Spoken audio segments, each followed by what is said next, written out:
She's cheating on us." There was a rather gloomy group of people sitting at my kitchen table. My 3 wives, Amber, Katie, and Heather, and their 2 husbands, Mark and Jeff. The only thing missing was our second wife, Claire. She was also my lawful wife. If this sounds complicated, that's because it was. Polyamory wasn't as shady as it used to be, but we were still very careful. Careers could be ruined, family relationships strained or broken because they couldn't or wouldn't understand. That's why we were so careful, and if one of us got involved with someone outside the group, it could damage the infrastructure to the point of collapse. We had rules. One of the main ones was that if you wanted to bring someone else into the group, he had to go through a thorough check, and the others had to make sure that he was suitable. And you absolutely, under no circumstances, had sex with anyone outside the group. All sorts of considerations had to be taken into account, one of the main ones being the health of the group. Since we all slept with each other one way or another, if one got infected with something, then sooner or later everyone got infected. Our marriage didn't start out that way. Claire and I were married for about a year before she started talking about the polyamorous lifestyle. She left articles lying around, and one day I came home and saw a copy of The Ethical Slut on the coffee table. I read it. The woman spoke intelligently and intelligibly about the advantages of such a lifestyle. Then Mark, Heather, Jeff, and Katie began to come to their senses. Claire didn't exactly insist on it, but she hinted quite persistently. And yet, almost 2 years passed before they persuaded me. I went into this with a promise to Claire that the moment I said stop, it would be over, and we would be monogamous again. Amber lived with us, Katie lived with Jeff, and Mark lived with Heather. All this was mainly for appearances. Bed partners changed weekly. Sometimes it was Amber in my bed, sometimes Heather, sometimes Katie, and of course my wife Claire. Now I seriously doubted that she would be able to return. In some respects, this was very good. If you wanted something done, you knew who to call. Amber and I loved being outdoors and made sure to get out and camp at least 3 times a year. She also enjoyed kayaking and fishing. We introduced Mark to fishing, but he decided that what he liked best was fly fishing. And Amber and I caught anything that caught our hook. He and Mark even hunted, but that was enough for me in my youth. But I still enjoyed going to the shooting range to shoot skeet and targets. Amber couldn't stop talking about skeet shooting, so most of the others gave it a try. Now it was Amber, Mark, Heather, and me. They even bought themselves guns. 2 28-gauge over-unders for the ladies, my 1100 pump action, and Mark bought a very ornate 20-gauge double-barreled shotgun, complete with rabbit ear hammers. The weapons were kept at my home. Heather was the most urban. She knew where the trendy restaurants were, where the latest gallery opened, and everything that was hot at that second. If you wanted a night out in black style, Heather was your girl. Jeff loved woodworking and exhibitions. I think his Lowe's card had a gold stripe on it. I had the largest house and lot, thanks to my late grandmother, and I gave him the use of one shed, intended for hobbies and storing his tools. This man had many tools. From time to time, I helped him if he needed to lift a heavy load. He built my dining room set, bedroom set for the guest room in my home, and a huge closet for Amber.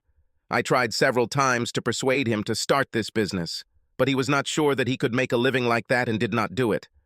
My wife was not one for adventure unless it was somewhere tropical and involved a 5-star resort. Then she completely agreed. Last year, a group of us went on vacation to one of these clothing-optional resorts and had a good time. There were several unpleasant moments. Claire was a little tipsy and was flirting with the stranger so much that he was sure she was going to spend the night in his room. He got a little angry when the group swooped in and took her back to the villa. She was hungover and apologetic. I didn't talk to her for a while, and the other ladies gave her hell. "You almost screwed up last night, girl. It took you 2 years to convince your husband, and you almost ruined everything. If you want weirdness, find it. But be warned, if you do and we find out, you're out. No second chances. And as angry as we are, you better think about your husband. He'll leave you in a minute, and the group will disappear. So we're interested in your behavior. Don't ruin a good thing." She must have seen the writing on the wall and stayed exclusively with me for the rest of the trip. She apologized, I made my position clear, and we put this behind us, I thought. Now it seems that this is not the case. At least Heather thinks she's cheating. How sure are you? She looked at me sadly. Not 100%, but pretty close. She disappeared on a couple of girls' nights. Then she started skipping work, taking long lunches here, leaving a couple hours early there. I checked, and she wasn't with any of us. You're nothing. Did you notice? Not really, but then again, she's not here that often or with either of us that long, so it could have been pretty easy for her. Jeff asked what I wanted to do. Remember the last time she did something like that? She didn't go all the way and have sex with him, but that was because we found out about it early enough. I think I'll call a few friends who do surveillance. That's what I'll tell you. If she's having fun with someone on the side, I'll leave her, which means I'll leave the group. You were her friends long before she became with me, and I don't want to ruin that dynamic. Also, my lifestyle is starting to fail me. In any case, I would have left a long time ago. This shocked them into silence. For a long time, they could not persuade me to try, and I personally considered myself a fool for even agreeing. I was desperately afraid that I would lose her anyway, and I thought that if we experimented a little, she would get tired of it and it would be just the two of us again. I wanted to start a family, but she was not happy with the idea. Perhaps it's time to end this. Don't do anything rash, Jake. We don't know anything yet. Her physical infidelity doesn't really have anything to do with this. Why don't any of you have kids yet? There was an awkward silence before Heather spoke. We made a pact. Neither of us were going to have children until we were 30. That made things easier. I want each of you to look me in the eyes and tell me why this wasn't mentioned in the conversation when you tried to talk me into this. Have any of you asked me what I think about waiting at least 4 more years before starting a family? There was a long silence before Jeff began. We were afraid that it would stop you from accepting our way of life. Besides, Claire told us that she finally told you, and you didn't mind. Once again, Claire lied to the group. A strange thought came to me, and I was forced to ask, tell me something. When you girls decided it was time to have kids, were you planning on having them with your spouse or whatever? There was a very long, very awkward silence, which did not do me any good at all. Finally, Heather spoke. We girls talked about it and decided that it would be our first time with our husbands. Then we thought we could share to bring us closer together. They all seemed to be frozen in anticipation of an explosion, and I did not disappoint them. Damn it! Get out! Right now! Get out! Heather and Katie were already halfway out the door. Mark looked like he wanted to say something, but hesitated. I always liked Jeff better, and he thought I would be kinder to him. Jake, calm down. I didn't know you weren't aware of the plan. I don't think Mark was, and I know he wasn't. But judging by their faces, the girls knew. We'll leave now and come back when you calm down. Yeah, I don't think so. Don't come. Don't call me. If I want, I'll call you. This weekend I'll be staying at home, alone. Tell Claire to go ahead. I know she should have been with Mark this week. When she gets her ass in, let her know that the tables have turned. If she comes back to me, she'll come back to me, not to anyone else. Make sure she understands. And make sure she understands that it's not written in stone. We signed several times. I guess things didn't go as they planned. I was already ready to give up this lifestyle. Everyone must live according to their own moral compass, and mine was becoming less and less indicative of the life I was living. Amber didn't leave, but she tried not to be seen. I took a couple of ciders, went out to a bench under a tree, and sat down. I was still there when it got dark, and Amber opened the kitchen door, spilling light onto the backyard. Jake, are you still there? I made dinner, honey. Please come in and eat. Amber was the youngest, at 22, when most were 28 or 29. She was as sweet as she could be, but she didn't graduate from school at the top of her game. In fact, she didn't finish school at all. When I found out about this, I left her no choice and sent her to an adult school. I didn't want her to have a JED. I thought it was important for her to get a real education. I coached and mentored her, and the rest of the group helped her. She was the valedictorian of her class and thanked me by name in her speech. Her diploma hung in a frame that Jeff had made for her out of cherry wood. I decided I was hungry, and we ate in silence. When I finished, I thanked her for the food and asked her one question. "You're the only one who's single in our group. Where did you enter the fatherhood lottery?" She looked down for a second and then gave me the look of innocence that I loved so much about her. "I was only going to have one child, yours. I knew that no matter what happened, whether the group stayed together or not, whether you and Claire stayed together, you would never leave your child. Or his mother." "Why me?" "Because you're the best of us, Jake. You're the one who takes care of everyone. All the other girls told me when we had our bachelorette party that after their husband's first child, you'd be next. You know that if I ever sleep with either of them again, it will be under protection, right?" A tear rolled down her cheek. "I thought so too. Let me tell you this. If you and I end up in the same bed again, you don't have to worry. I will never try to lure you into such a trap. Never. Do you understand? Well, while we're on the subject of true recognition, I think you're the best of us. You never say a bad word about anyone, and even though you're the youngest, you're the mother of the group. That tells me that when you have a child, he will never have to worry about his mother taking care of him. You will be the saber-tooth of kittens when it comes to your children."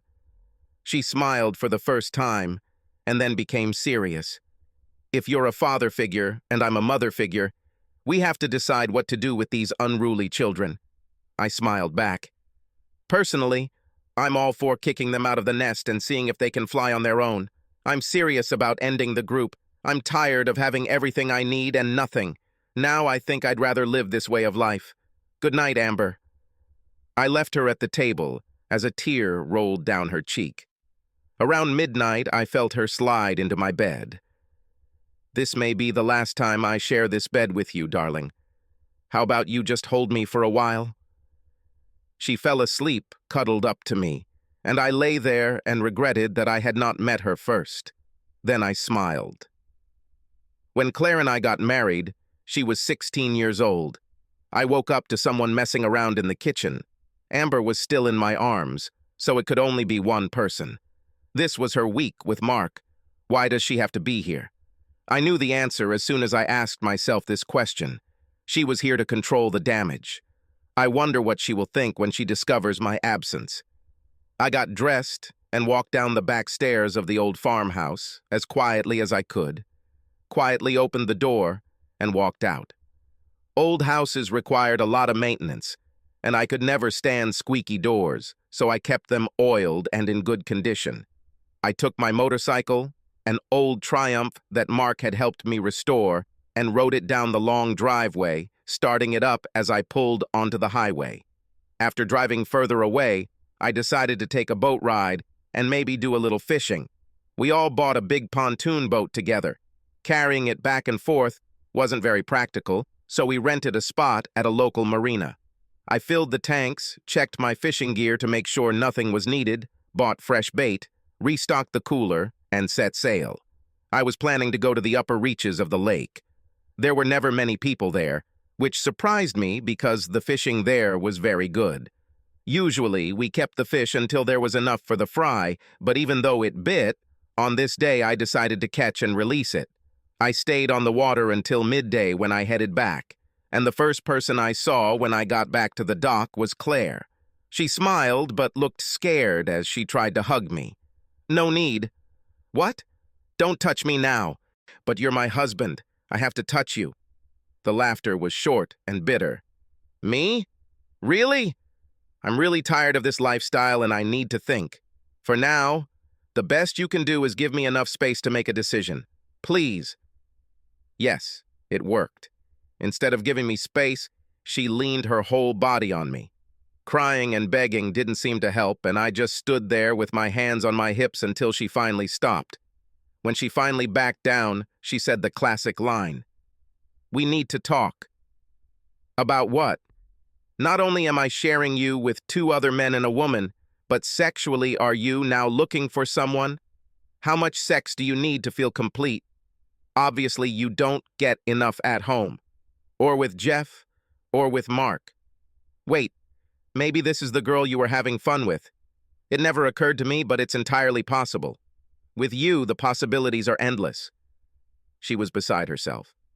I have never spoken to her so directly and cared so little about her feelings. Besides, she began to get nervous. There were people around. Please, Jake, let's go home and talk. I'll explain everything when we get there. I surprised her by agreeing and getting on the bike, but instead of turning right and following her, I turned left and accelerated. When she turned around, I was already out of sight and could have turned onto any other road, so she went home to wait. I drove for 2 hours and ended up in front of my great-uncle's house. He was over 70, but he was still quite witty and always gave good advice. He walked up to the door, grinned when he saw me, invited me in, grabbed a couple of beers, and walked out onto the back deck.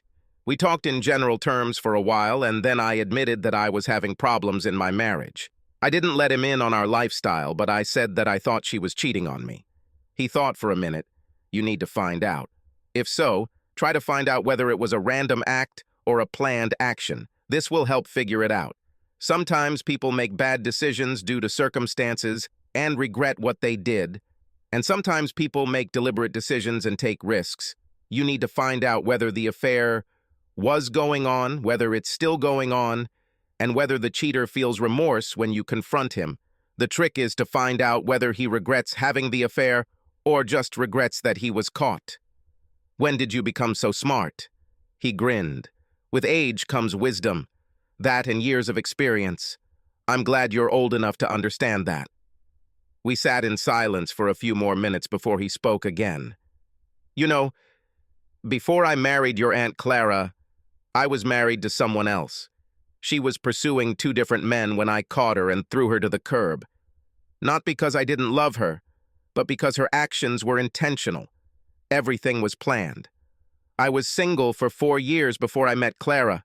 It seemed to me that the sun and the moon rose and set because of her, and then she cheated. It shocked me. Clara was the most loving and honest woman I have ever met. He continued, I think, given my history, you're wondering why we stayed together. It was a drunken, one-time mistake. One day, when I wasn't home, she went with her sister to a bar to have a 1 drink. Her sister stayed, they kept drinking, and she ended up in the back seat of some asshole's car. When she realized what she was doing, she tried to get out, but he held her until he was done and then threw her out of the car. I can't imagine what hurt her to tell me about it, but she did. She left and went back to her mother's house. We broke up for 5 months before we got back together.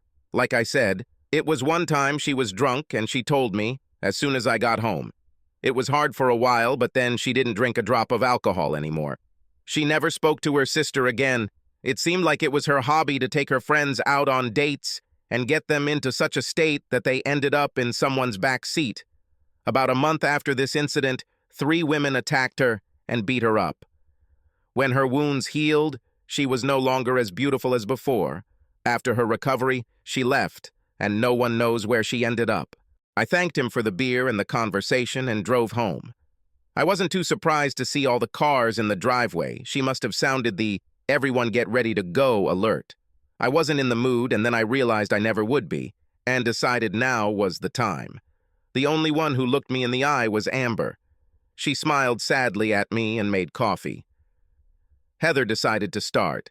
Jake, we can stop right here. Your presence here highlights the root of my problem.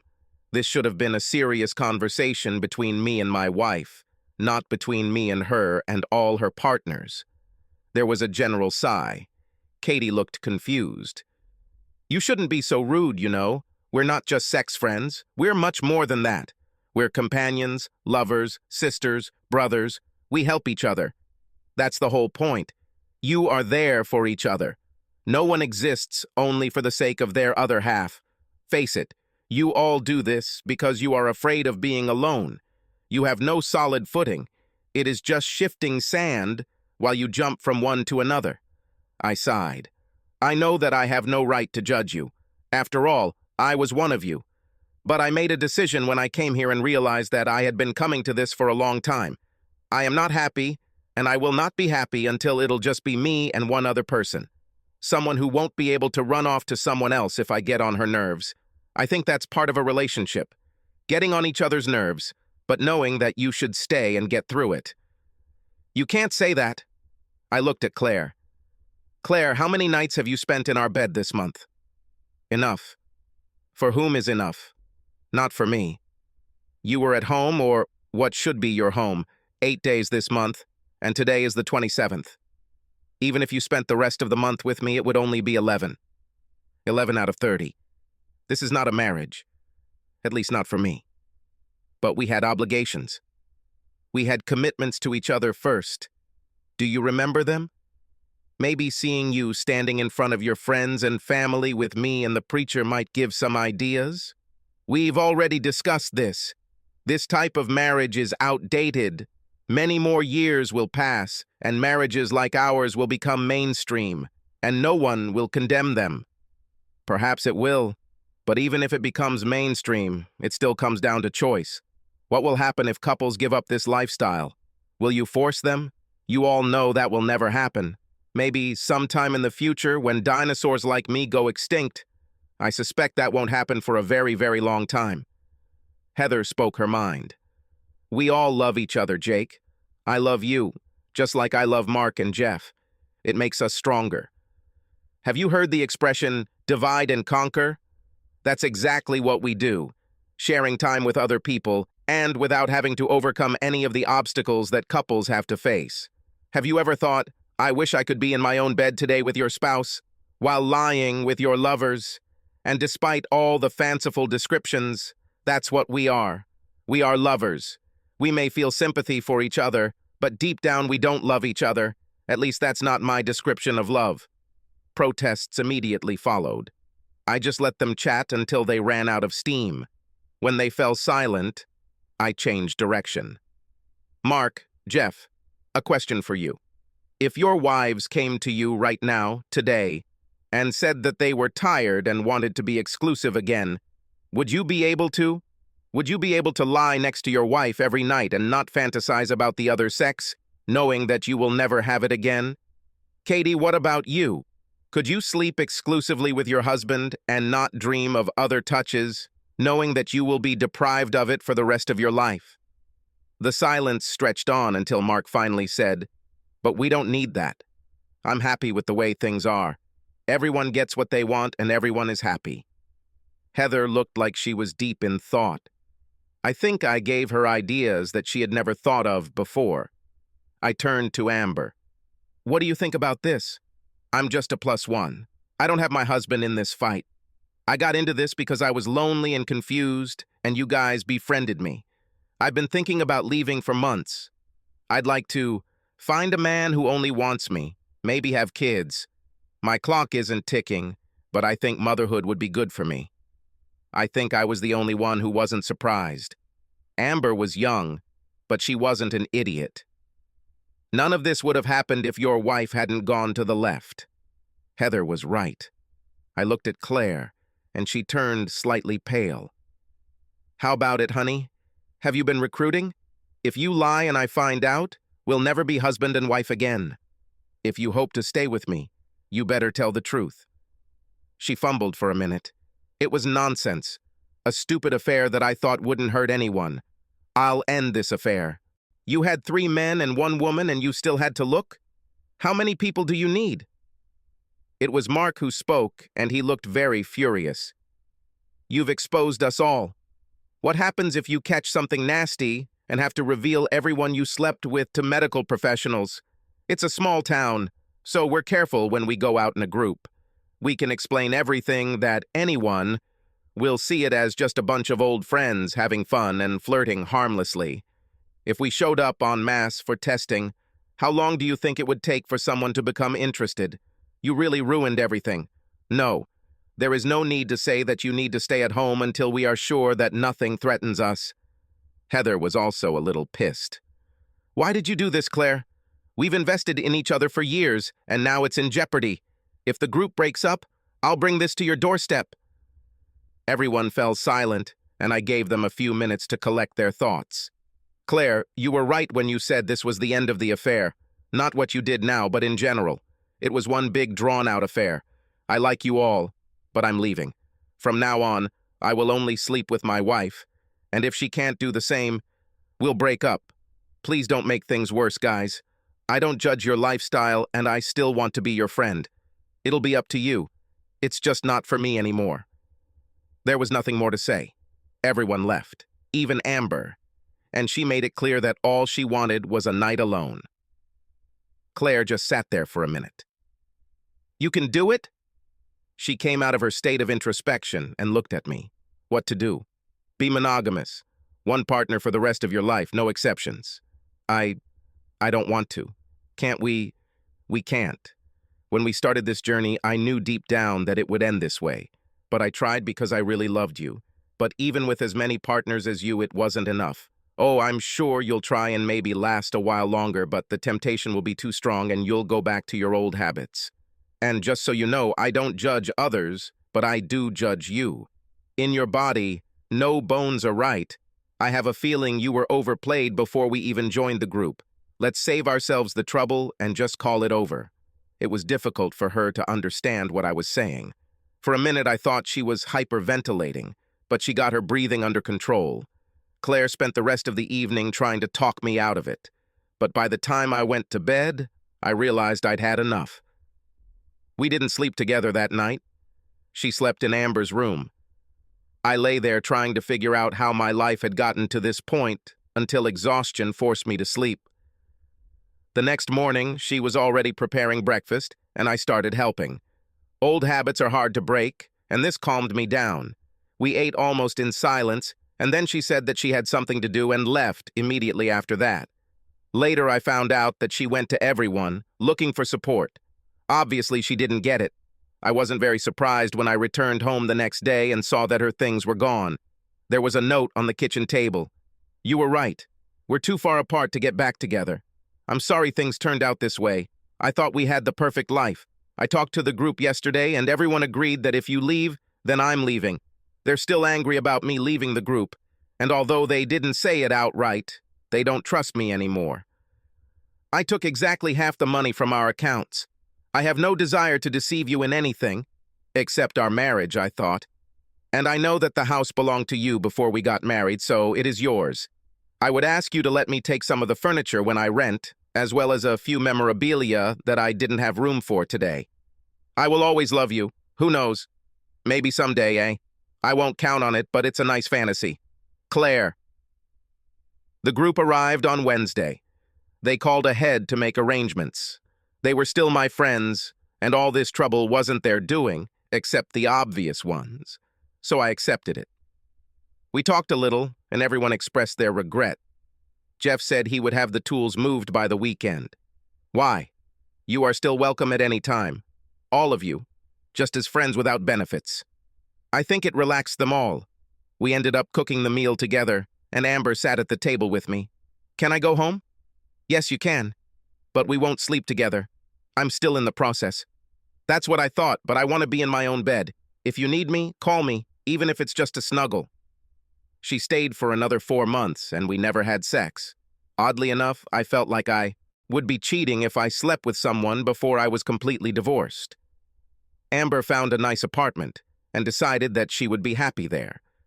Jeff and Mark arrived to help her move her bedroom. Her only regret was that she had to part with the chest of drawers that Jeff had made for her. It was too big to fit in the apartment. I made her promise that as soon as she found a bigger apartment, got married, or even lived with someone, we would make sure she bought it. I received divorce papers 5 months later. Everything was very civilized. No shouting, no drama, no fights over property. Just sign here, sign here, sign here. Congratulations, you're divorced. The group, of course, ostracized her, and I wondered what she did for sex. But then I remembered how beautiful she was, and how she had been fooling around even before the divorce. So I doubt she was missing male companionship. Or female, for that matter. A year later, Mark and Katie divorced for reasons unknown, at least to me. One day I asked Jeff if he had found anyone else to team up with, or if they were now alone in forced monogamy. He grinned. "It's not as small a town as you might think. Heather and I are with two couples now, and another has shown interest in our lifestyle. We're taking things very slowly and cautiously, but things are looking promising. Well, good for them. Every person deserves happiness and fulfillment, no matter what path they choose. When Mark left, Jeff and I bought out his share of the boat. One morning, he and I had a fishing trip planned, and he called ahead to see if he could take a couple of friends along. I knew they were part of his new group and didn't mind. Bill and Fred were good guys, but they didn't know a damn thing about fishing. I took Bill and Jeff took Fred. We gave them the Fishing 101 textbook, and by noon they had it under control. Jeff told them a little about my history and they dropped hints, but I told them I had left that lifestyle, and besides, I didn't have a partner. From the way Fred looked at me, I sensed that he was ready to make an exception. They became fishing buddies, and then they came to a farm, if you can call the 15 acres that remained of the original site a farm. I tended to think of it as a very large lawn with a few trees. My cousins owned about 60 acres behind the farm and lived out of state, so I had the place pretty much to myself. I owned the barn, but not the pastures beyond, but I could use them if I wanted. I never wanted to until Fred begged me to let him put his horses there by agreeing to pay the rent. He had 4 of them, and I thought it would be a good idea to keep the pastures under pasture so they didn't turn into brush. I told him he could, and I wouldn't charge him any money, but I wouldn't take care of it. Fred arrived with 2 horse trailers and a flatbed full of hay. He brought his family with him, and they all helped store, feed, and equip the horses. The rest of their group also came, and I got to meet everyone. Besides Jeff and Kathy, there were Fred and Bill's wives, as well as another couple who had joined them about 4 months ago. They turned out to be good people, and we got along well. The ladies headed to the local supermarket, and I fired up the brick barbecue my grandfather built 60 years ago for just such occasions. There was alcohol, but they drank little, and as the day wore on, we all lazed around. Fred's wife, Sarah, happened to be next to me, and after some small talk, she asked if I knew Claire Wilson. I was married to a woman named Claire, but that only lasted 6 years. As far as I know, she moved away. You know why? Not really. I didn't even know she moved until they told me later. If it's the same person, and I think it is, would you like to know why she moved? Not if it gets me down. I hope she's doing well, even though we went our separate ways. There was no hate in the end. At least on my part, we just came to a fork in the road, and she went left and I went right. After you, she got married again, and she and her new husband were part of the group I was in. They didn't last a year before they disappeared. They weren't like us. I would classify them more as people with open relationships than to polyamorous. Things got out of hand when they gave us a little gift, if you know what I mean. It wasn't particularly nasty and was easily cured, but because we had to go through it, we voted for their departure. They did not take it very well. After that, the group broke up. A few months later, we met Jeff and Kathy, and then they brought Bill and Martha. We've been together for 18 months. Stan and Chloe are our newbies. Tell me, do you ever miss it? Believe it or not, sometimes I like it. Not necessarily the sex, although most of it was great, but the feeling of being part of a close-knit group of people who you know will have your back. You guys seem to have that, yes, and I'm happy for you.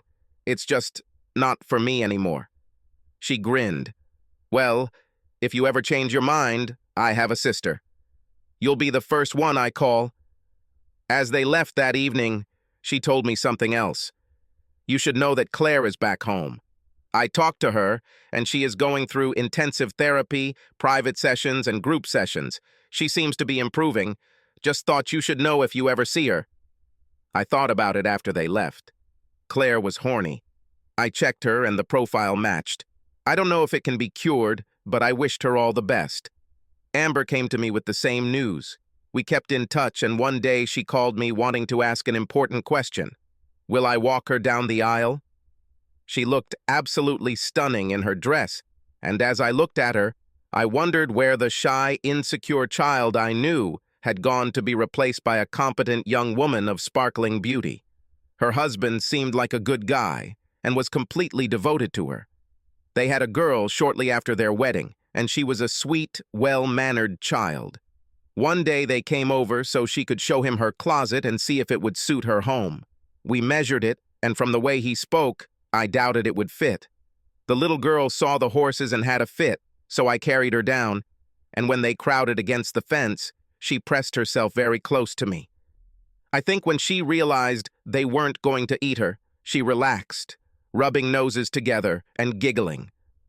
I took her out to the pasture and placed her on the back of Molly, an old mare with the gentlest disposition I have ever seen in an animal. I made her walk a few steps while she giggled. As we walked out, Amber tried to frown. Now all I will hear is that she wants a horse.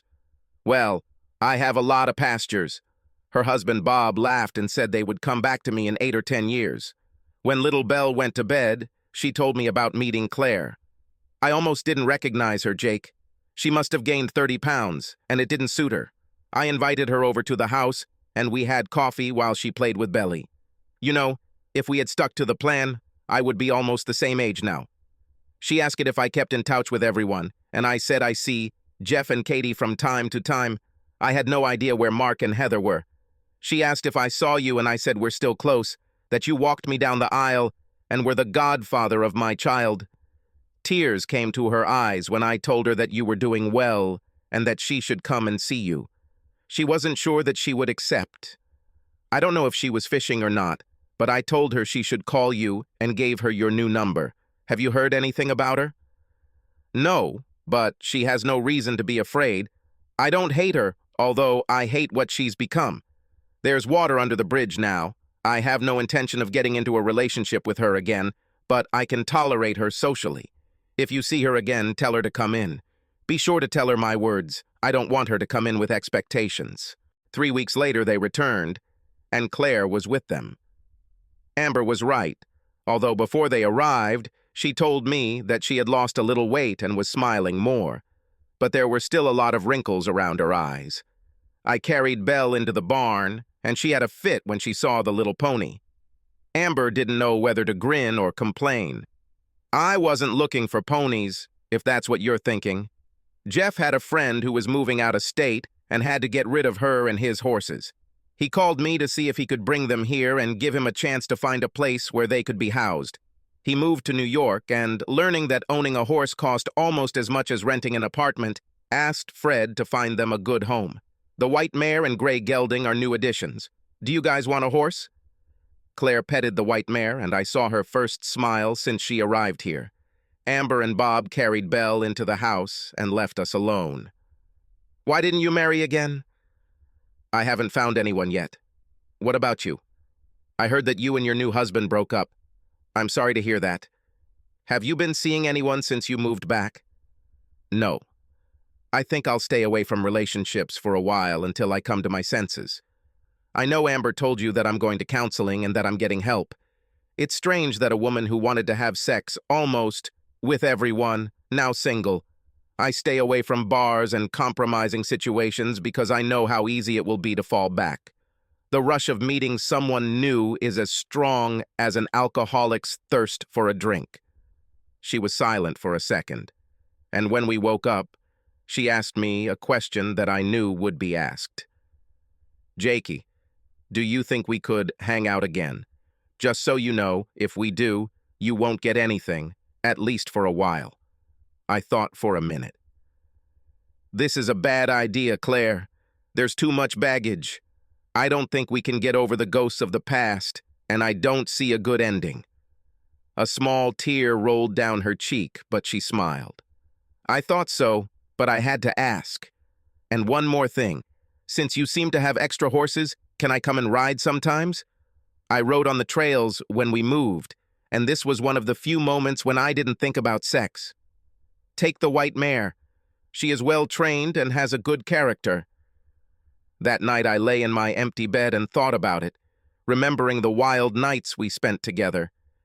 Then I remembered the wild nights she undoubtedly spent with the rest of the group and strangers. She surprised me by coming next week. I didn't even know she was there until I saw her car at the barn. She drove around for about an hour and then left. After a couple of weeks, if I wasn't busy, I would saddle up the gray and ride with her. Gray was shy when he was first brought in. Jeff said he didn't stay with his friend for long and was very poorly trained. I read books, watched tutorials on YouTube, and made it my project. I made mistakes, but I learned from them, and very soon we became friends. He still didn't let anyone ride him, so most people left him alone. We talked more during these trips than in our entire marriage. We would never become lovers again, but we became very good friends. One day she went on a date with another woman. She was a little older and acted shy around me, but after watching us interact, she relaxed. Her name was Polly, and a month after we met, she came alone. I want to talk to you about something. Claire and I have started to have feelings for each other. Do you think this could go anywhere? I think you're asking her, not me. I know she likes you a lot. Do you know her story? Most of it. She says she's changed. The question is, do you think she's changed, and are you willing to take the risk to find out? I think so, and I'm willing to put in enough effort to find out. Believe it or not, that's not what I came for. How many free booths do you have? Can I rent one? I know we can ride in yours, and you gave the mare to Claire, but I want my own. If you agree, will you help me find one? I thought for a minute. My house and property 75 years ago were part of a huge dairy farm, and my barn was huge. One day, a local historian came to me and said that it was the largest in the area. An empty stall shouldn't have been a problem. No, but only because I'm not the expert you need. Let me introduce you to my friend Jeff. I called Jeff and explained the situation. He didn't know whether to laugh or lose his temper. Let me get this straight. You want me to find your ex-wife's mistress a horse to keep in your barn so they can come and ride? You're a tough dude, brother. Count on me. Jeff and Katie met Polly and began a relationship. Very soon they became part of our group, but only in a social sense. Everyone almost always ended up at my house on Saturday mornings to clean out the stalls and ride a little before going about their business. Amber and Bob would come over from time to time, and the ladies would drool over Bella. I think this triggered their own nesting instincts because within 6 months, Katie and Holly were pregnant. I was dating a woman I really liked, and she would sometimes come over when they were there. We didn't tell her anything about the group dynamic, but she didn't seem to like anyone, especially Claire and Amber. What bothered me was that the horses didn't like her, including Molly, but everyone liked this old woman. We lasted about 4 months, after which we decided that our life goals did not coincide and went our separate ways. By then, Bella was 4 years old and had her own saddle. I absolutely did not allow her to sit in the saddle unless she was wearing the helmet I gave her with a neck guard. Bob was looking at one of those horse inflatable pillows, but couldn't find one small enough. We let her ride with us if we were going slow, one of us always holding a rope for emergencies. She almost always fell asleep in front of someone halfway, usually in front of me. If it wasn't me, it was Polly, which surprised her beyond words. Now on the nightstand next to their bed is a photo of Belle, Claire, and Polly cuddling in a hammock. A child has enough aunties and uncles to form a team in almost any sport. Fast forward 12 years. I sat in the stands with my wife and watched our child compete in his favorite equestrian sport. In fact, they were all her favorites. The only thing I didn't like was the jumping, especially in the steeplechase. She may be 17, but she inherited her mother's slight figure, and the thought of tons of horse flesh thundering around her as she jumped scared the living daylights out of me. After the competition ended, she came to the stands to cheer for her 11-year-old sister. She hugged Amber and then jumped into my lap and kissed me deeply. I think I did pretty well, Dad. I think so, Belle. Let's hope the judges think so, too. So how did this happen? About a year after everyone started riding, Amber came to me and said that she thought Bob was acting a little strange. She couldn't understand what was going on. I tried to reassure her that it was nothing, but promised that I would talk to him. She left, and I went down to the barn. I got into the habit of checking on them at night after a stray dog started following them. Have you ever felt like you were being watched? The hairs on the back of my neck stood up, and my own dog, a Pyrenees I got to look after the horses, seemed tense.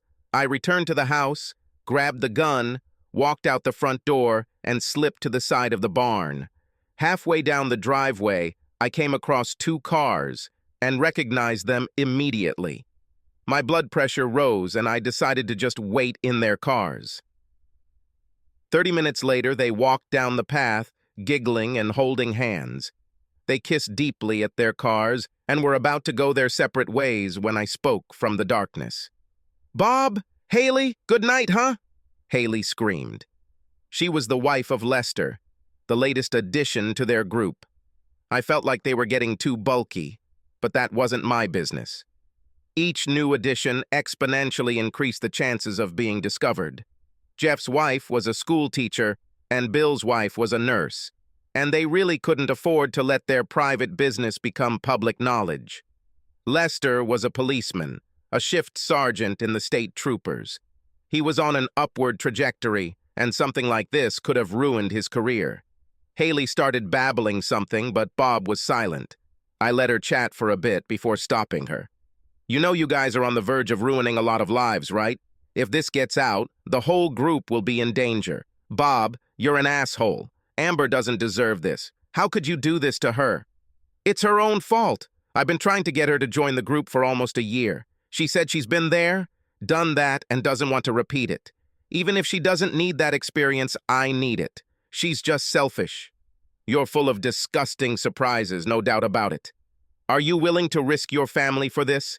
Trust me, when Amber finds out, she'll leave your ass in a second. Is that really what you want? Maybe we should break up. I'm ready to expand my horizons, and if she's not with us, I'll find someone else." I hit him.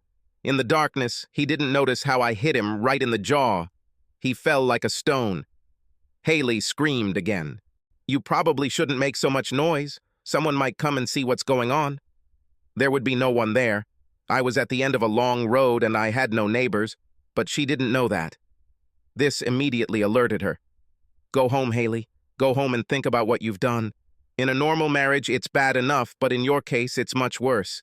Today, you didn't just betray your husband. You betrayed 4 people. What do you think Lester will do? If he finds out? If I even suspect that you do this again, I will destroy your world. Do you understand? That's all. Nothing more. Say it. No more, Jake, I promise." Now, your promises don't carry much weight. And one more thing. Was this the first time? Don't lie. She admitted that this was the 5th time, and 3 of them were in the barn. Then, as she left, she threw gravel at Bob. As for Bob, I left him to lie. Let Amber tell a story about how he was wronged. Maybe she'll see right through him.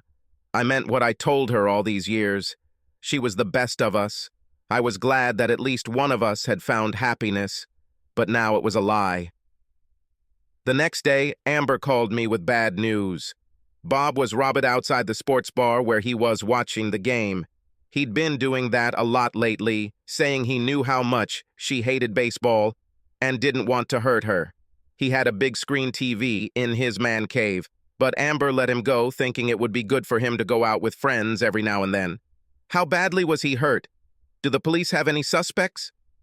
He didn't call the police. When he came to, they were gone, and he had no idea what they looked like. Something must have spooked them, because they didn't even take his wallet. He has a lot of bruises and a swollen jaw. I told him he should watch the next game at home. Sounds like a good plan. Keep an eye on him, just in case. He might be shell-shocked or something. I tried to persuade him to go to the hospital, but you know how stubborn he is. I know. Maybe this will be his wake-up call. What does it mean? That means he needs to prioritize. What would happen to you and Belle if he was killed? He won't be killed. Besides, we have you. You will take care of us. I would, and you know it. Let's not let that happen. Give him my words. He has something to live for. Thank you, Jake. Love you. I love you too, baby. See you soon. I thought about it, and everyone noticed it. The only time I really smiled was when Belle was coming at me. Katie put what everyone was thinking into words. Jesus, Jake, you're acting like someone ran over your dog. What's wrong with you? You have a date on Saturday. She's my cousin and doesn't know about our lifestyle. She just moved here and will be staying with us until she finds a place to live. Invite her somewhere, treat her to wine, dinner. Maybe you'll get lucky. If you invite her somewhere, I know we will. Try to persuade her to stay." She grinned. "Don't think this is a victim. The girl is hot." Having nothing better to do, I took her out and surprisingly had a good time. She stayed the night, and we met a few more times until we realized there was just no spark. Amber was very upset with me. "Why can't you find a good girl?" I kissed her. "She's married to someone else." She grinned and poked me with her finger. "That ship has sailed. You had your chance. It took me a long time to forget you. We'll keep looking, won't we, Bob?" He didn't look me in the eye when he answered. "Yes, baby. The sooner we get him married, the sooner I can stop worrying about you two." She giggled. But if looks could kill, she would immediately become a widow. It had to happen. Nature, karma, stupidity, they all probably played a role. They snuck back into the barn because they knew I had a date and spent 2 hours together. They got dressed, made themselves as presentable as possible, and left. She slipped out first, and he waited 10 minutes and got into the car, grinning. Having reached the road, he began to wonder whether he could seduce his secretary. The signals were coming, and he was more than happy to accept them. Bob wondered how difficult it would be to convince his secretary to have a threesome, and he already knew that Haley would agree to it. The police lights came on behind him, and he pulled off the road like a good citizen, wondering what had made them stop him. Maybe his tail light was burnt out. He found it strange that he was ordered to stick his hands out of the car, but he did it. The policeman walked up and pointed a flashlight at Bob's face. "Could you shine the light in my eyes? I can't see." "Of course, sir." His eyes, still blinded by the flashlight, did not see the stun gun. The tension hit him hard and he lost control of his bladder. Humiliation was the least of his worries as he was pulled out of the car and treated with an asp, a curved piece of highly flexible metal covered in leather. Sergeant Lester lowered his face to Bob's and, in a very controlled voice, told him how bad his choices had been lately. He didn't know how long he lay there. The road was little traveled, especially at night, but finally someone showed up. The local sheriff's deputy took one look at him and called an ambulance. The ambulance driver was shocked by the sight. He was taken to the hospital, where they worked on him for 3 hours. They put him in a coma until the brain swelling subsided, but they weren't sure if the damage remained. He was identified by his wallet. Damn, the cop thought, as he fingered it and looked at the pictures of a pretty young woman and a little girl. He hoped the guy had good insurance. At dawn, the police examined the scene, but did not find anything interesting. The only tire tracks on the side of the road belonged to the victim's car. Without evidence, the case was quickly hushed up, and when the man regained consciousness 40 days later, he stated that he did not remember anything. The detective in charge of the investigation could easily tell he was lying, but refused to change the story. It smelled like something personal to the detective. In any case, in the absence of the victim's testimony and physical evidence, everything was written off as a random act of violence committed by an unknown person or persons. That morning, Amber called me in a panic, crying uncontrollably and mumbling incoherently. I immediately took time off from work and went to the hospital. When I saw the state Bob was in, I almost felt sick. As time passed, it became clear that no one knew why he was attacked, and when he finally woke up, he said that he did not remember anything. He had good insurance, and Amber made sure to pay it every week to keep her active.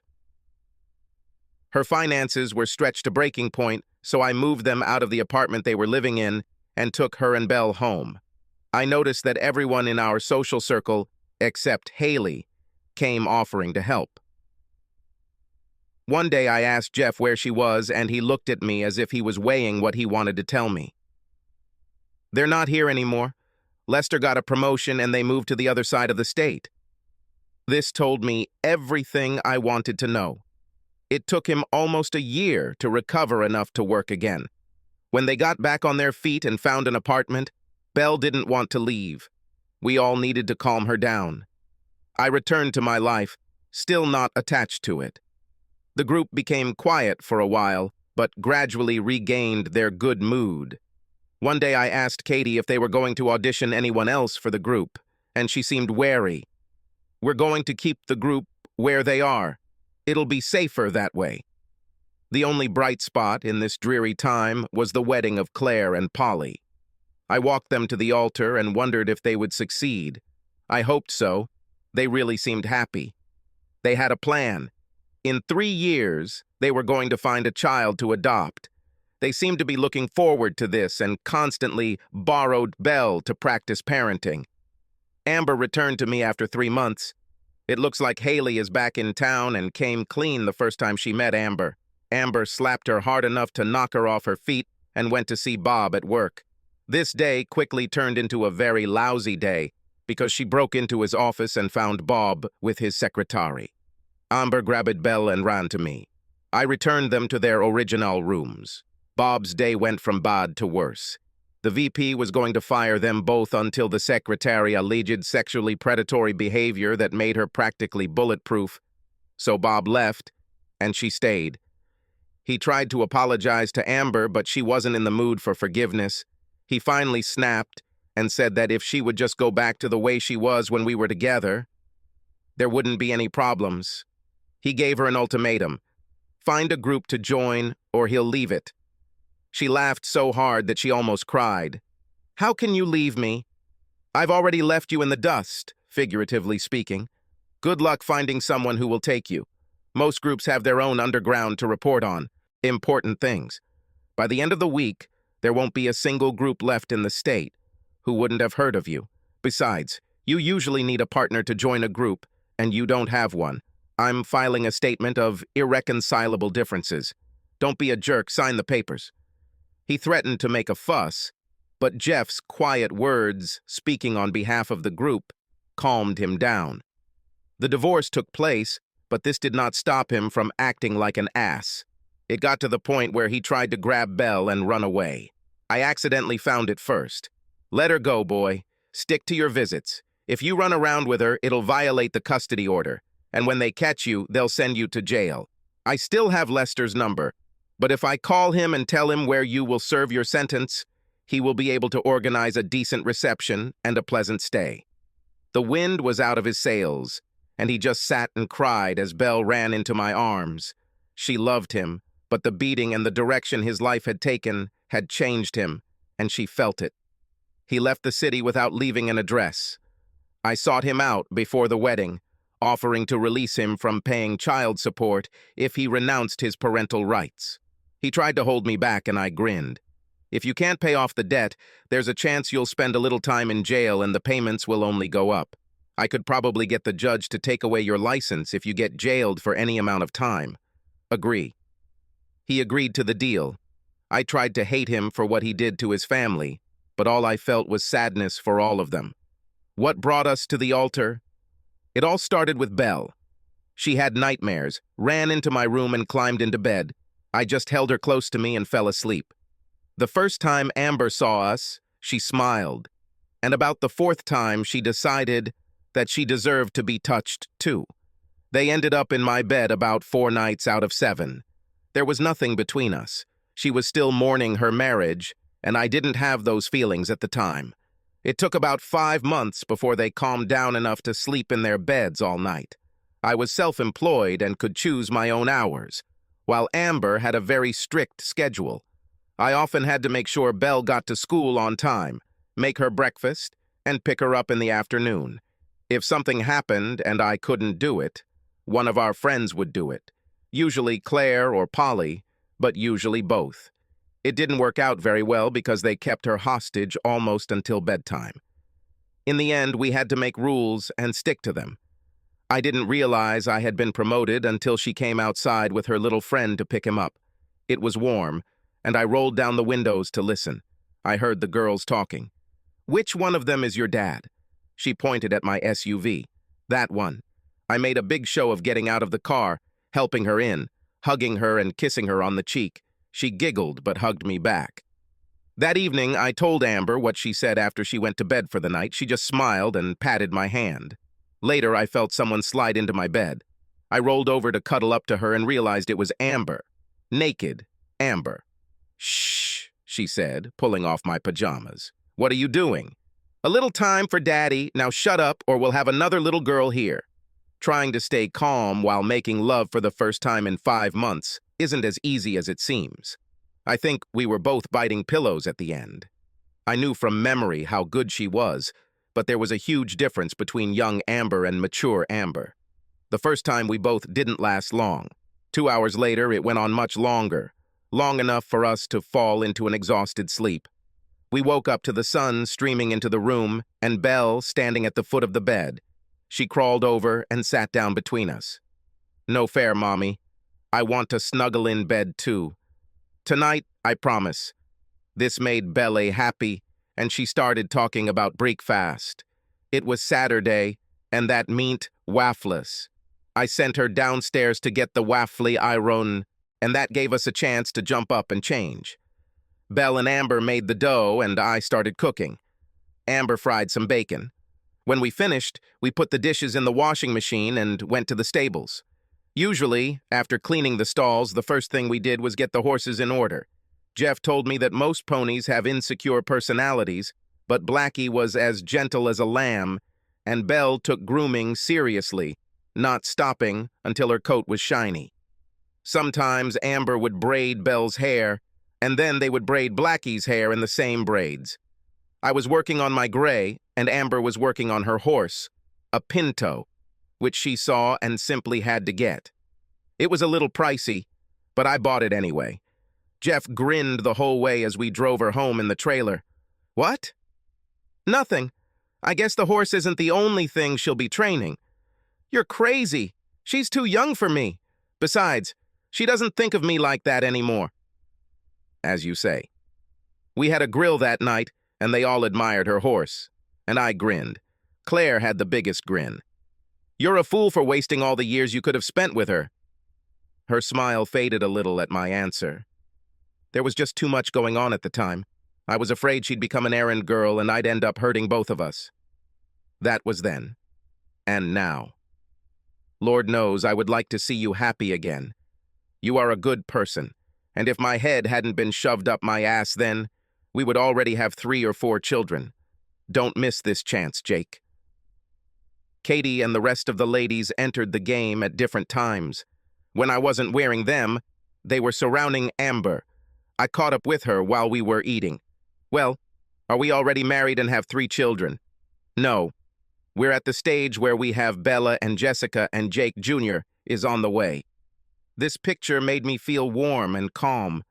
For a 7-year-old, Belle could be quite serious, and one day she came to me while I was in the barn.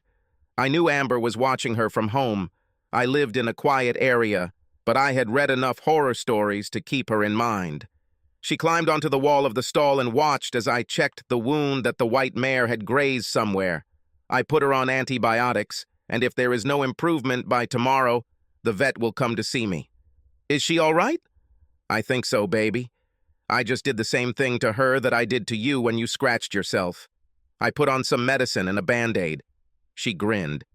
"Did you kiss her boo, boo, boo?" "No. If she ever turns into a cute little girl, then maybe yes.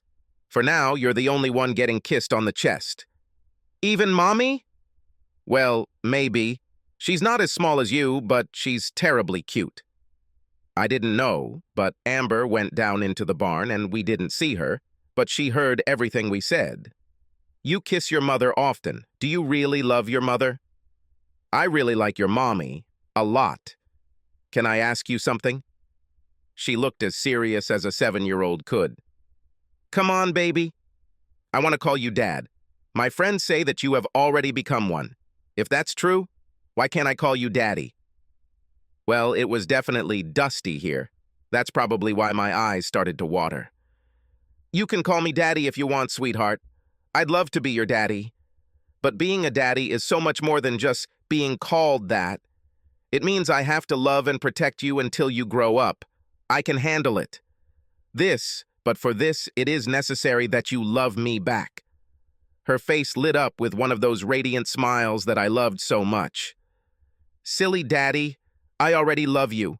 Does that mean you have to love Mommy too?" "Absolutely. Moms and dads who have sweet girls should love each other. That's the law. But I won't love her because I have to. I'll love her because I want to, for the rest of our days. At that moment, we heard a sob and looked back. Amber was on her knees, tears streaming down her cheeks. Belle rushed to her, scared to death. "Mommy, are you okay?" When her voice returned, she said that she was not only fine, she was very happy. "Why are you crying? Because you are happy." "It's a big girl thing, honey. Someday you'll understand. Would you like to spend the night with Aunt Claire and Aunt Polly?" "Yeah, why?" "So Mom can do big things with Dad. Got it?" "Fine." On the way back, after we picked Belle up from the hospital, she was buying rings. We went to 5 different stores, from big chains to a couple of small independent shops, before she found what she was looking for. Fate must have been with us because the ring was the right size and she put it on straight from the store. I asked her to marry me in the barn, not the most romantic place, but I got down on the floor next to her and asked anyway, with Belle as our only witness. Then there were some big 3-way hugs and kisses from my girls. Many, many kisses.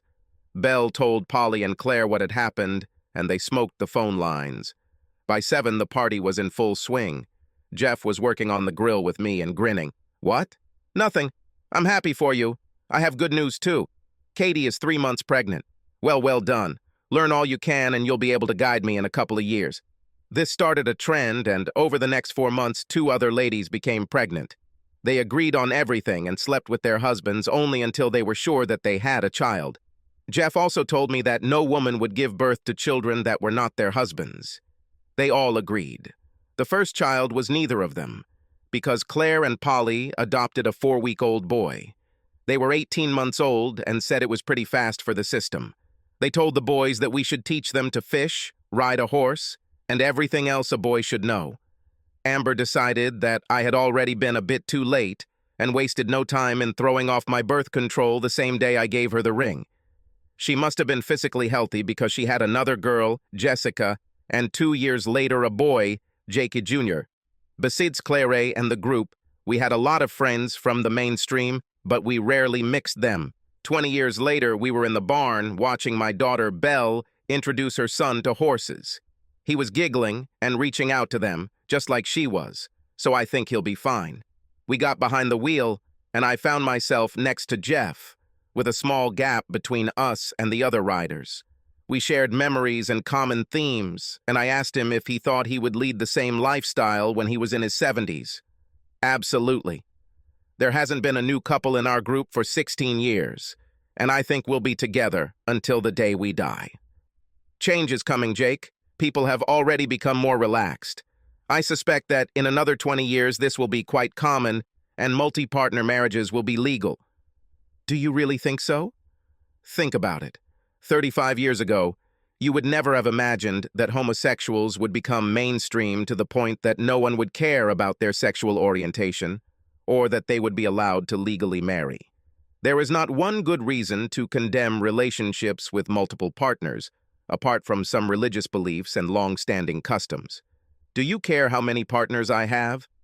If I have another one, I will exceed the quota that you have set in your head, and which means that we can no longer be friends. I know you didn't like it when you led this lifestyle, and it was your choice, but at the same time, you didn't judge us for our choice. I thought about it while we were driving and remembered. If Claire hadn't deceived the group, would I have stayed in the group? No, I would eventually leave. When Claire said her affair was over, it awakened something in me. No matter how you explain it, I felt like I was in one long affair, deceiving myself more than others and not having the life I wanted. So I ended the affair and moved on with my life, and I have no regrets. Subscribe to our channel so that your second chaff doesn't cheat on you, and go ahead and listen to the next story, because this story is nothing compared to the next one. If you're under 18, don't even think about listening to the next one.